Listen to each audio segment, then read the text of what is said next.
Hello friends, welcome to Ramas Yummy Kitchen. இன்றைக்கி நம்ம என்ன பார்க்க போகிறோம்னா, பேக்கரியிலலாம் கிடைக்கிற மாதிரி ஒரு groundnut மசாலா தான் பார்க்க போகிறோம். ஒரு 10 நிமிஷத்தில் இந்த ஸ்நாக் நம்ம பண்ணிடலாம். வீட்டில் இருக்கிற பொருளை வச்சே ரொம்ப டேஸ்டியாக இருக்கும், அதே சமயம் ஈஸியாக பண்ணிடலாம். வாங்க இப்போ இதை எப்படி பண்ணுறதுன்னு பார்க்கலாம்.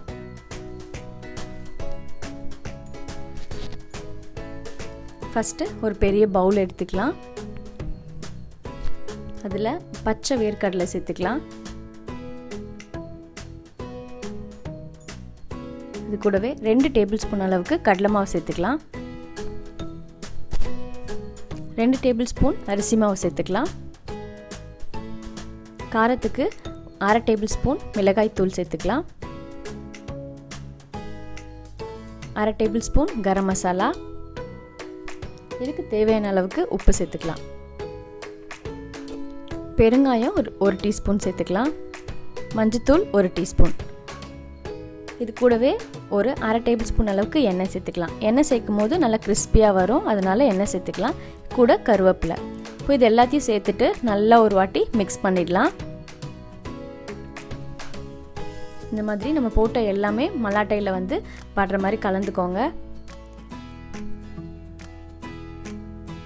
இப்போ கொஞ்சம் கொஞ்சமாக தண்ணி தெளித்து இதை நம்ம இப்போது கலந்துடலாம். ஃபஸ்ட்டே நிறைய தண்ணி ஊற்றிடக்கூடாது, லைட்டாக தெளித்தா போதும். இப்போது கரெக்டாக இருக்குது. நம்ம போட்ட எல்லாமே வந்து வேர்க்கடலையில் நல்லா கோட்டாக இருக்குது. இப்போ கரெக்டாக இருக்குது. இப்போ இதை நம்ம எண்ணெயில் பொரித்து எடுத்துடலாம். எண்ணெய் வந்து நல்லா சூடாகட்டும். இப்போது நம்ம செஞ்சு வச்ச வேர்க்கடலையை நல்லா பிரித்த மாதிரி இந்த மாதிரி உதிரி உதிரியாக எண்ணெயில் போட்டுடலாம்.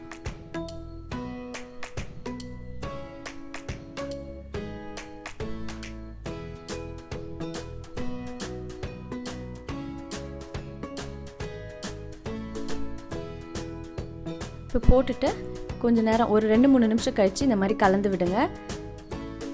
உங்களுக்கு கலர் நல்லா பொரிஞ்சு வர்றது தெரியும்.